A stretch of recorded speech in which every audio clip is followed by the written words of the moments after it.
मध्य प्रदेश भारत का एक ऐसा राज्य है जिसे प्रकृति ने अपने आशीर्वाद से खूब नवाजा है। यहाँ पर वो हर चीज है जिसे देखकर कई बार मन हिरणों सा चंचल हो जाता है, तो कई बार सालों से खड़े पेड़ों की तरह शांत। ऐसी ही एक जगह है रातापानी अभ्यारण्य स्थित बर्रू सोत। तो चलिए चलते हैं अपने सुहाने सफर पर। एक ऐसी जगह जहां अगर मन चंचल हो तो कुलाचे भरे, अगर मन को शांति चाहिए तो वो भी ढूंढना ना पड़े। हम निकल पड़े राजधानी भोपाल से रातापानी बर्रू स्रोत के सफर पर। राजधानी भोपाल से महज 38 किलोमीटर की दूरी पर स्थित है रातापानी बर्रू स्रोत। लगभग 907 वर्ग किलोमीटर के क्षेत्र में फैला यह अभयारण्य ओबेदुल्लागंज से लगा हुआ है। जैसे जैसे हम अभयारण्य के अंदर जाते गए, वैसे वैसे दिल में रोमांच और मन में उत्साह बढ़ता गया। वैसे तो इस जगह खूबसूरती इस कदर काबिज है कि कहीं भी निगाहें दौड़ाइए, निगाहें वहीं थम सी जाती हैं।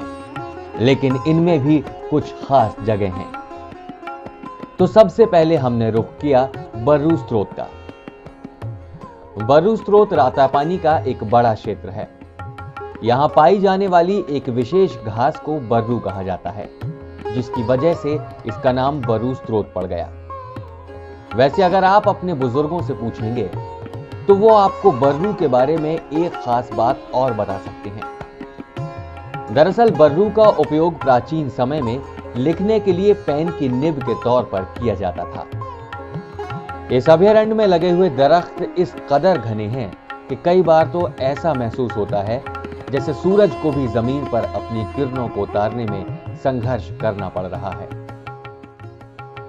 अब इस इमली के झाड़ को ही ले लीजिए। बचपन में जब इमली खाने की इच्छा होती थी तो मन महसूस कर रह जाते थे कि काश हमारे हाथ इतने लंबे होते कि इन इमलियों के चटखारे हम ले पाते। लेकिन इस इमली के झाड़ में लगे फल को खाने के लिए हमें हाथ बढ़ाना नहीं बल्कि झुकाना पड़ा।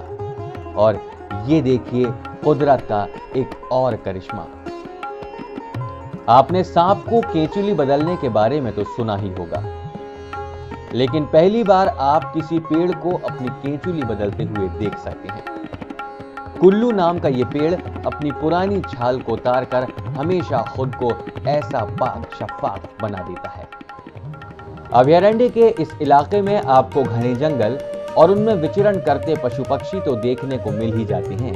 साथ ही ये जगह जितनी दोपहर के वक्त खूबसूरत लगती है, उससे भी ज्यादा सुहाना मंजर देखने को मिलता है जब आप यहां होती सुबह देखते हैं। पानी के ऊपर धुएं की तरह उड़ते बादल ऐसा एहसास कराते हैं जैसे आसमान खुद प्रकृति का मुख चूमने की कोशिश कर रहा हो। रातापानी डैम के बैकवाटर के इस हिस्से में यहाँ पानी की इतनी प्रचुर उपलब्धता है कि समूचे जंगल के जानवर और पक्षियों के नजारे भी यहाँ दिखना आम है। आगे बढ़ते हुए हम एक ऐसी जगह पहुंचे जहां से प्रकृति का आनंद लेना अपने आप में एक अद्भुत अनुभव है। हम बात कर रहे हैं रातापानी के बर्रू स्रोत में वन विभाग के बनाए गए वॉच टावर की। धरती से 12 मीटर ऊंचाई पर बनी ये वो जगह है जहां से दूर दूर तक फैला जंगल ऐसा नजर आता है जैसे धरती पर किसी ने हरा कालीन बिछा दिया हो। ऐसी जगह आने पर कई बार ऐसा लगता है कि अब कहीं और कहां जाएं, बस यही इन प्राकृतिक छटाओं में खो जाएं। यहां नजारों को ढूंढने की जरूरत है ही नहीं, वो इस कदर फैले हुए हैं, आप जहां जाएंगे एक अद्भुत नजारा पाएंगे। इन नजारों में खोए हुए हम पहुंच गए गुलर झीरी। यहां आकर आंखों के सामने वो नजारा आया जिसे शायद कल्पना में आकार देना नामुमकिन है। पर्वत के पीछे पर्वत और उसके पीछे से झांकती हुई एक संपूर्ण मेखला, जहां तैरते हुए बादल ऐसे प्रतीत होते हैं जैसे वो इन पहाड़ों का मुख चूमने को ललायक हैं। बर्रू स्रोत में नेचर ट्रेल्स कुछ डेवलप की जा रही हैं। वहाँ ट्रैकिंग आप कर सकते हैं और नेचर कैंप जो बच्चों के स्कूल के बच्चे या कॉलेज के बच्चे आते हैं, अभी भी आते हैं वैसे क्लासेस, तो उनके लिए कुछ सुविधाएं बढ़ाने का विचार चल रहा है। इसके अलावा यहाँ प्रकृति ने भी हर जगह मेहरबानी दिखाई है। अब इस चट्टान को ही देखिए, छोटे छोटे टुकड़ों में तराशी हुई ये चट्टान ऐसी प्रतीत होती है जैसे कोई प्राकृतिक विस्फोट हुआ हो और चट्टानें ऐसे ही जम कर रह गई हैं। वहीं अगर इस चट्टान पर आपकी नजर एकदम से पड़ जाए तो आप डर जाएंगे ये चट्टान आप पर ही ना गिर जाए। लेकिन वर्षों से यूं ही खड़ी ये चट्टान प्राकृतिक संतुलन का एक अद्भुत उदाहरण बनी हुई यूं ही खड़ी हुई है। वहीं ये चट्टान आपके और गहरी खाई के बीच फासले को कम भी करती है। जाते जाते हमारी नजर नीम और पीपल के इन दरख्तों पर पड़ गई जो चट्टान का सीना चीरकर खुद के लिए जगह बनाए हुए हैं।